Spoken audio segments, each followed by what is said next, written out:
নমস্কার বন্ধুরা, ভিডিওটা শুরু করার জন্য আপনাদেরকে অসংখ্য ধন্যবাদ। আজকে যুবসাথী নিয়ে কথা বলতে চলে এসেছি আপনাদের সামনে। হ্যাঁ, যে সমস্ত বন্ধু বান্ধবীরা যুবসাথী প্রকল্প জমা দিয়েছেন অথচ এখনো পর্যন্ত টাকা পাননি, কেন পাননি আজকে আলোচনা করব। এবং জানিয়ে রাখি, বেশ কিছু বন্ধু বান্ধবী তারা কিন্তু অলরেডি টাকা পেয়ে গেছে। এখনো পর্যন্ত যে সমস্ত বন্ধু বান্ধবীদের অ্যাকাউন্টে টাকা আসেনি, কেন আসেনি তারা কিন্তু জানতে চাইছে, তারা কিন্তু কোনো প্রশ্নের উত্তর পাচ্ছে না। ভালো করে মন দিয়ে শুনে নেবেন।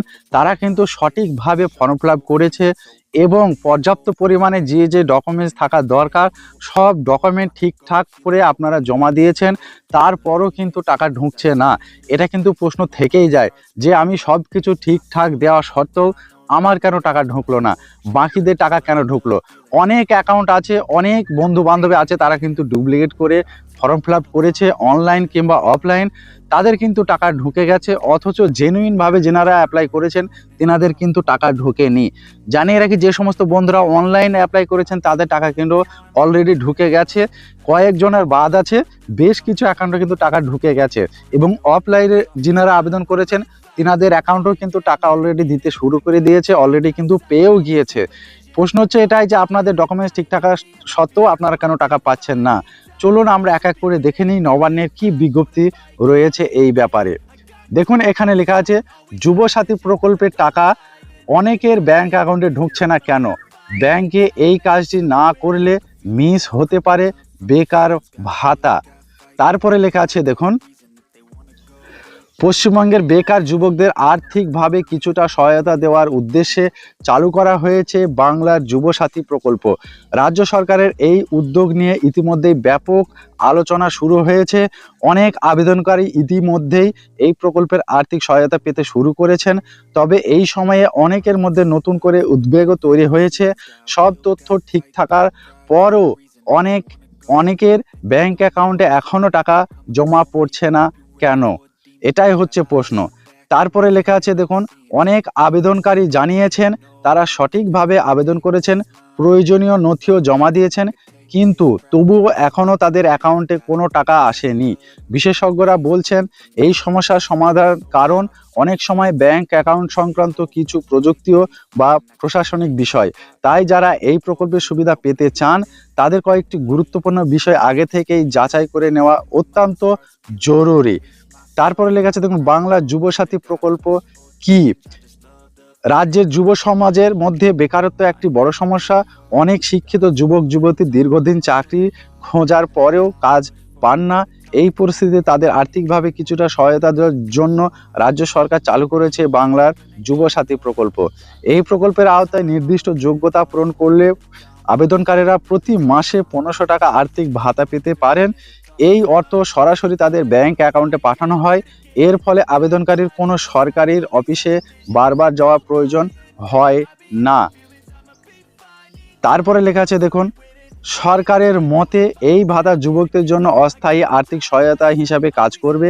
যারা চাকরির প্রস্তুতি নিচ্ছেন বা নতুন সুযোগ খোঁজ করছেন তাদের জন্য এটি কিছুটা স্বস্তি এনে দিতে পারে।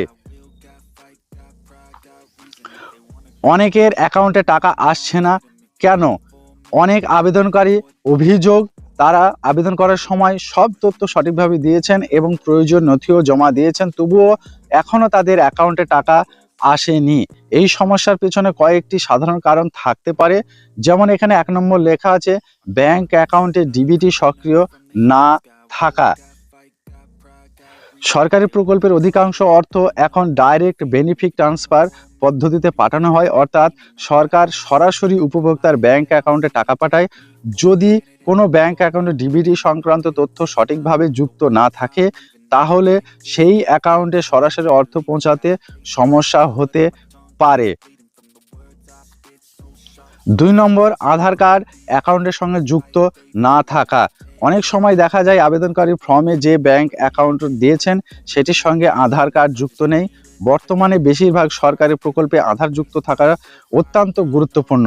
যদিও আধার ও ব্যাংক অ্যাকাউন্টের তথ্য মিল না খায় তাহলে সরকারি অর্থ জমা হওয়ার প্রক্রিয়া আটকে যেতে পারে।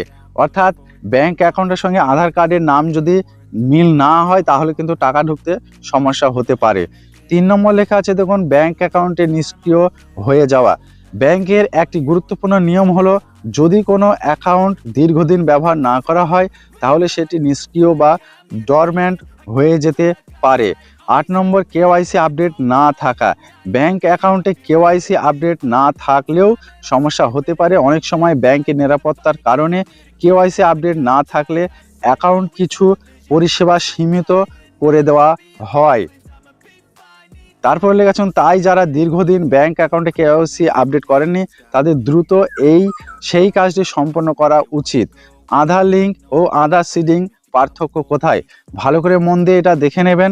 অনেক সময় মানুষ আধার লিঙ্ক বা আধার সিডিং বা ডিবিটি বিষয় দুটি নিয়ে বিভ্রান্ত হন।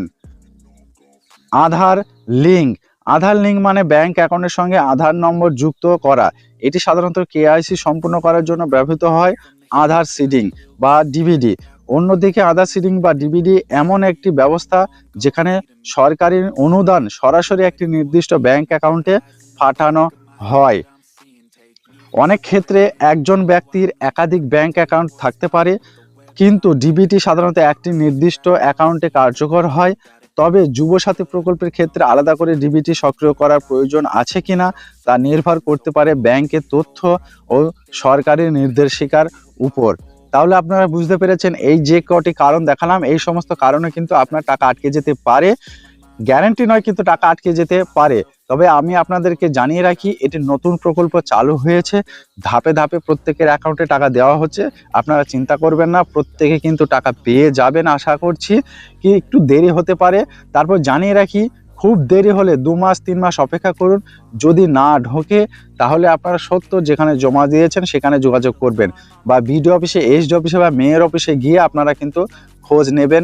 যে রিসিপ্টটা আপনাকে দিয়েছে জমা দেওয়ার সময়, ফর্ম জমা করেছেন তখন যে রিসিপ্টটা দিয়েছে সেই রিসিপ্ট আপনার ব্যাংক অ্যাকাউন্টের জেরক্স, আধার কার্ডের জেরক্স এবং মাধ্যমিকের সার্টিফিকেট, মার্কশিট এগুলো জেরক্স করে এবং অরিজিনাল সঙ্গে নিয়ে আপনারা কিন্তু বিডিও অফিস, মেয়র অফিস বা ব্লক অফিসে আপনারা যেতে পারেন।